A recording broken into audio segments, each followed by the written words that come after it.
And one thing I loved is like the very start, you get this like Well Go USA logo in this like old timey style. And I was just like in stitches when I saw that. Like, this is perfect. I love the little touches there too to That kind of was like, yeah, transport you. that took some convincing.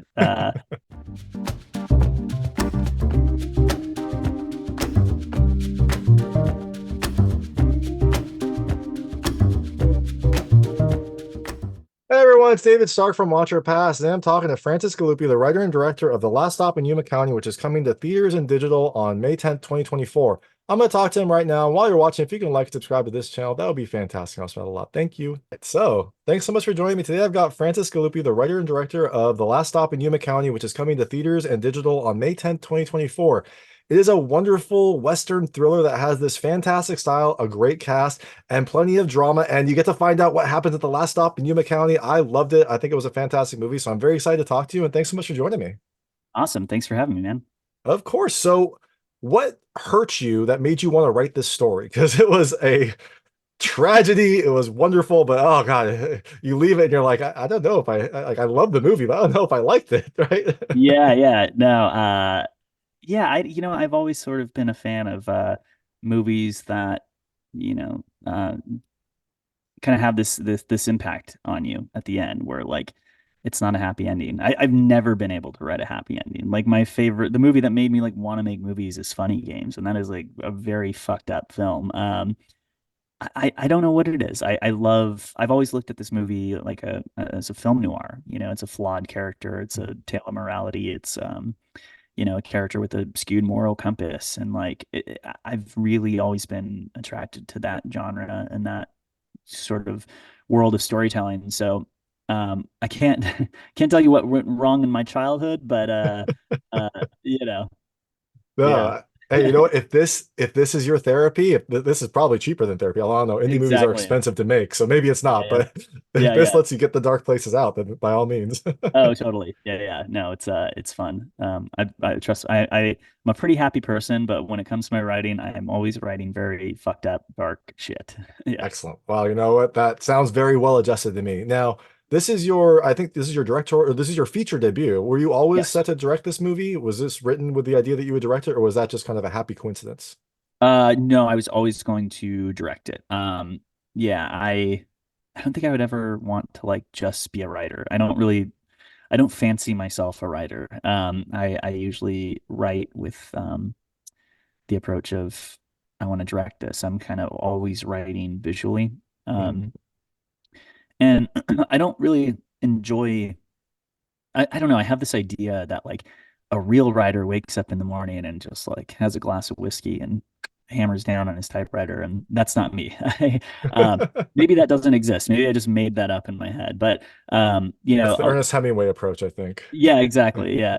I'm not that. I sort of spend a lot of time just pacing in circles in my backyard, jacked up on coffee and, writing in my head, taking notes. And then typically when I have like when the idea is just about to like my brain is about to overflow, Boil I over, yeah. yeah, I just kind of lock myself in my studio and get a script out in like 3 to 4 weeks. But that is like me cutting myself off from everything. It's just like purely focused on getting the screenplay done. That But yeah, initially this movie, when set out to direct it, it was going to be like a micro budget where it would not have been the movie that you saw. But it went through a lot of different versions of what we went through a lot of different versions of what this movie was going to be. It was like micro budget, and I know we had like $5 million to make it, and then it was like, okay, we have no money. And what ended up happening was my friend sold his house to finance it.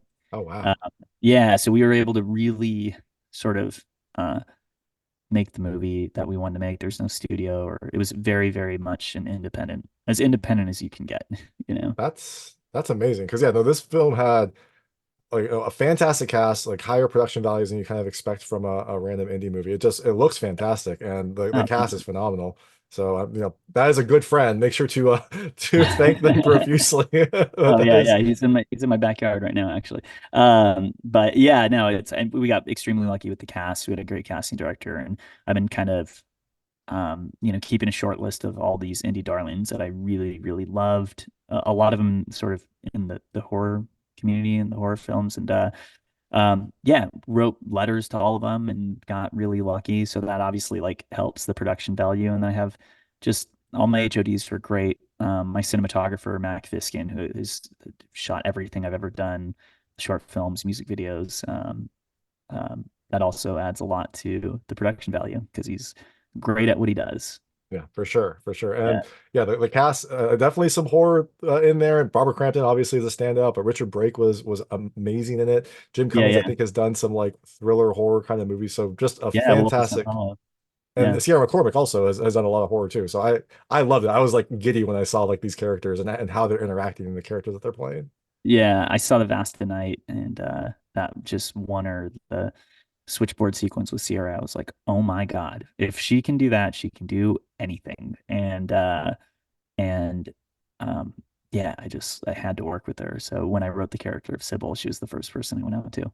That is awesome. That's always how it works in indie filmmaking, right? Like you write for someone and they agree, and then you Yeah. get the person that you're hoping for, right? Totally. Yeah. I mean, even with Jocelyn, like Jocelyn and Rich, I wrote them in mind.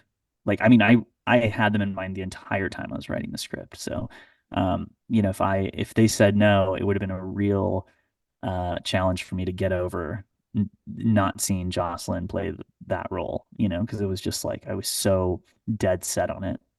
I would say this seems like a charmed production, but given what you mentioned about the budget, this didn't feel like it was charmed, but it does seem like everything kind of worked out in the end, and you have this Oh, like totally. fantastic film. Totally, man. It was just a lot. It took a lot of believers and a lot of people like doing it for the right reasons. This was not a paycheck for anybody. This was like a true passion project with every actor, every crew member, we're all just huge fans of movies. We're all cinephiles. And so it was really like summer camp every day. We got to just wake up early and talk about movies, and 12 hours later we're still talking about just movies. It was a true passion project. So, and I got really lucky with the cast and with my crew, and hoping I can bring them along for whatever's next. That's awesome. And one thing I loved is like the very start, you get this like Welgo USA logo in this like old-timey style. 'Cause I see a lot of Welgo movies, they send me a lot of stuff, and I was just like in stitches when I saw that. Like this is perfect. Like it fits with this style perfectly. So I love the little touches there too to kind That of was like, yeah, transport you. that took some convincing. Yeah, I was like, can I like fuck with your logo and put a bunch of grain, and they were awesome. They were really cool about it. And I had to do that with with every company logo. It was like, can I sort of make this look like a 70s film? And everyone was really cool about it. So I'm glad I got that. Glad That, that worked out. that's that Yeah. was a perfect way to start it. And one last like question about the film. I wasn't sure. So was this script always like written in this way? Because it felt like there was a like potential natural conclusion partway through. So I wasn't sure if this was started as a short story and then you kind of like expanded it, or was it always did it always have this like trajectory for the main character? Yeah, this was always a feature. It was never a short. I wrote the script based on the location. So I found the location first, and went out there, took a bunch of pictures, drew an overhead, and started writing the script based specifically on this location, trying to utilize every piece of it. The back door. I try to really utilize every corner of this space. Um, and yeah, I sort of always knew from the very beginning where I wanted it to go and whose story it was. Um, and but yeah, it was always intended for a feature. It was always intended for this sort of like to throw the audience off a little bit halfway through kind of Or thing. you Yeah, definitely succeeded. You definitely succeeded there. yeah. Yeah, yeah. So I know we Yeah. have limited time. I'm going to switch to a lightning round of just lightweight questions about the film. I want to see how your personal Right. experiences map to things in the movie. You can feel Cool. free to skip any of them, but I try to keep them very answerable. Cool. First question: have you ever been to Yuma County? Yes, I have. All right, excellent. Yeah. Next question: have you ever run out of gas? No, I have not.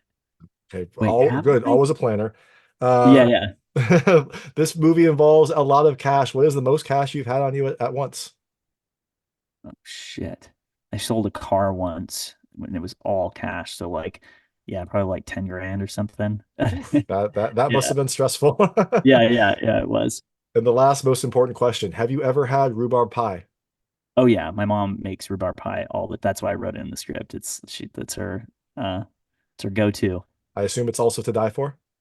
It is very delicious. Awesome. Well, That is, you can see all of the wonderful rhubarb pie and the wonderful diner in the last stop of Yuma County. It is a fantastic movie. It is just a really great Western thriller with, like we talked about, a fantastic cast, a really great sense of style, and a ton of drama and some twists and turns along the way. This is Francis Gallupi, the writer and director. In his feature debut, it is an amazing feature debut. I can't wait to see like what your coffee-addled isolationist brain comes up with next after this movie. But before, while you wait for his next film, check out The Last Stop in Yuma County on May 10th, 2024. Cool. Thank you so much, man. That was great. That was Francis Gallupi talking about The Last Stop in Yuma County, which is coming to theaters and digital on May 10th, 2024. It is a tense Western thriller that has just fantastic style, a wonderful cast, and a whole lot of drama. If you like this interview, please like and subscribe to this channel. It helps me out a lot. Make sure all my new content goes straight to you. Thank you.